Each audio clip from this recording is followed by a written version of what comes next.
Hasselblad XPan. Anybody who has kind of jumped into the film photography hole knows about this camera and its legacy. It has a legacy because it's a 35mm panoramic camera. I'm not going to go into all of the details and specs of this camera because you have likely watched another video on that already, where you already know yourself. And there's plenty of other people out there who talk about all those specifics of the camera.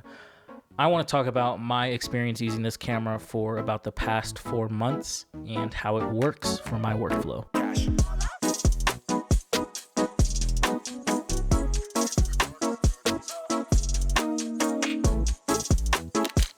One of the things I really like about this camera is that technically it's a medium format 35mm photo. So each panoramic photo you take is the width of two 35mm photos. So you get a lot more resolution there, and I really like that. What inspired me to pick up this camera is the panoramic. It looks so cinematic, especially in the right situations. And as a filmmaker myself, this was just something I personally had to try. I had to see what the hype was all about. I had to try it for myself. And in specific situations, you really do get that beautiful cinematic look with this camera. But in other situations, it kind of falls completely apart. So for me, over the past 4 months using this camera, I first started off trying to do a lot of street photography. I believe the first event I used it at was the Avs parade, when the Avalanche won the Stanley Cup. I kind of took it out there, and I forgot I vlogged that. Oh my gosh. There's just been so much stuff. Sorry. It was awkward because it was so many people, and I also had my M6 on me, and trying to just find good layered compositions was a little difficult. A lot of times I would find a subject that I want in the center of the photo, and on the side, I have like 2 butts on each side of the photo. And that was kind of weird to just find something to fill the sides of the frame with. In certain situations, it worked great. It worked kind of perfectly, and I feel like I got a few photos that I'm proud of, but in a lot of other situations, I kind of feel like it fell apart. A lot of times I found myself slowing down and really needing to figure out my composition, because this isn't the type of camera you can quickly just pull up to your eye and shoot or zone focus with, because you really need to understand what's going to be inside your frame lines so that when you capture it, you don't have awkward leading lines, stuff being cut off in the photo. You really want to take advantage of that panoramic look and use things like leading lines to your advantage. So in my opinion, you kind of have to be in the right or perfect situations. I've seen a lot of people using this camera for things like landscape photography. It's amazing for that because you can really just take your time. The light and the situation is moving a lot slower, or it's not moving at all. And I feel like you can capture a lot of great photos.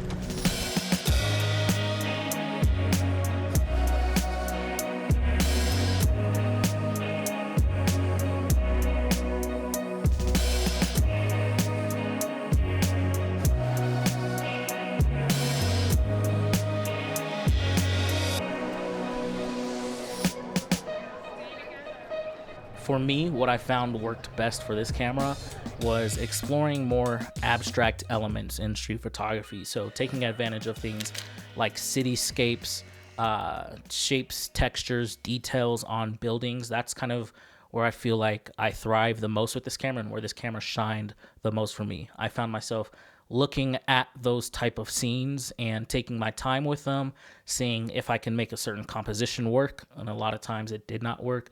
But I feel like I appreciated and liked those photos a lot more than my people-based street photography photos. If you really want to use this camera for people-based street photography, I feel like it works best if you can really focus on layering up your subjects. I have a few photos that really aren't great in my opinion, where I do have those layers, and the cinematic kind of shine of this camera pops out. You get that depth of field that really just, in contrast, that really just makes the photo pop.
other than street photography, I tried to use it in a documentary setting with my family on the 4th of July, and I feel like it didn't necessarily work out correctly. Some of the photos came out okay, or if I took my time really trying to figure out like portraits or just take my time figuring out a scene, I would have gotten a photo that looked a little better.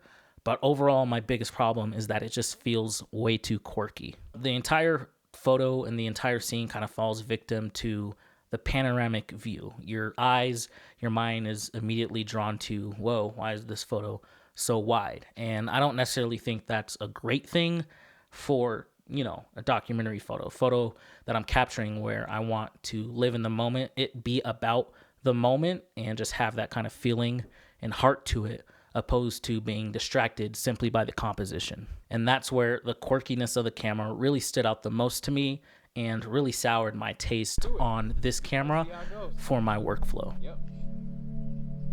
Do like that. Just do like that. No, to it. We're practicing without the ball.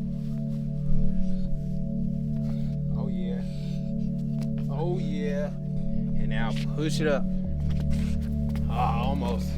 2, 3. Like that. Good job. Just do it to me real quick. Oh yeah. Getting closer. I'll do it tomorrow, okay? You gotta get it from me first. Oh! Dribble, dribble, dribble. Yeah. There you go.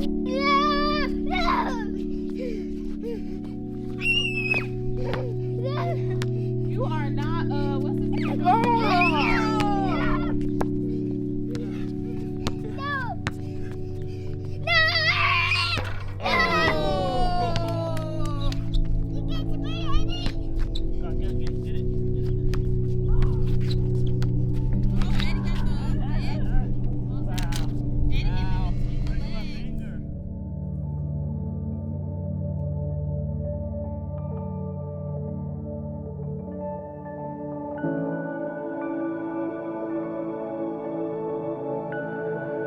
You're really loud, baby.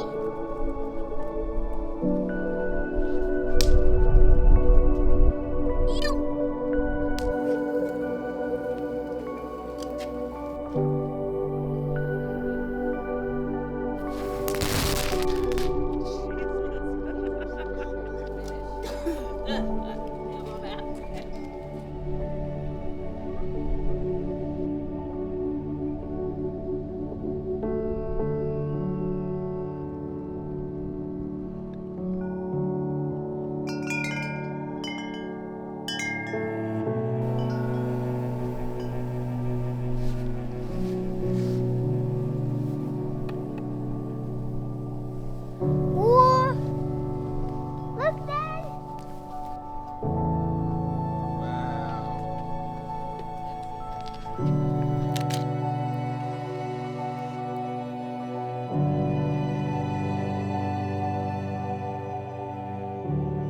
When it comes to this camera and my situation, I'm really trying to figure out for me and my film workflow something that just works great for me. When I first got this camera, I just like let loose. I popped off. I was using it every day. I was just burning through rolls because a 36 exposure roll is somewhere between like 20 photos, I believe you get 21 photos. And I was just burning through rolls. I was carrying this thing with me everywhere. I was shooting all types of different events, but when it came time to developing and scanning, I usually do it myself here at home, but I had such a large volume, it really just slowed me down, and I didn't feel like developing and scanning all those photos on my own. So what I tried to do was take it to my local lab, and when I did, they could develop it, but once they found out it was XPan, they're like, hey, we can't scan this. I was just like, that freaking sucks. So I had to find another lab that could scan it for me, and ultimately, just the price and everything of just having such a large volume of photos wasn't necessarily just working out for me financially and like time-wise. So in the back end of my workflow with this camera as well, I felt like it slowed me down a lot. Even though I do shoot 35mm on, say, like my Leica M6, I feel like I shoot a lesser amount of those rolls so I can kind of handle a workflow for myself here at home, or even if I do want to send it out, I won't have to pay as much. Now, for me, I do want to implement more of cityscape shots, texture, details, in my street photography work that I post online or when I eventually start making zines. But I don't think this camera is fully necessary for me to be able to do that. So I did end up selling it. You know, it was a good camera. I had it for a decent amount of time by Eddie's standards, but it's a good camera nonetheless. If you live in a city or a situation where that panoramic view can really aid you, and you have a lot of just texture details, lines around you that you can take advantage of with this camera, then I feel like it's great for, you know, your workflow. But for me personally, I don't really see the need for it here in Denver. So that has been my experience with the Hasselblad XPan over these past 4 months. Again, unfortunately, ended up selling the camera and kind of just moving in a different direction. Well, slightly different direction for the future of just this channel and the work I want to do and produce. But thank you guys for watching this video. Please subscribe. Catch you guys in the next one.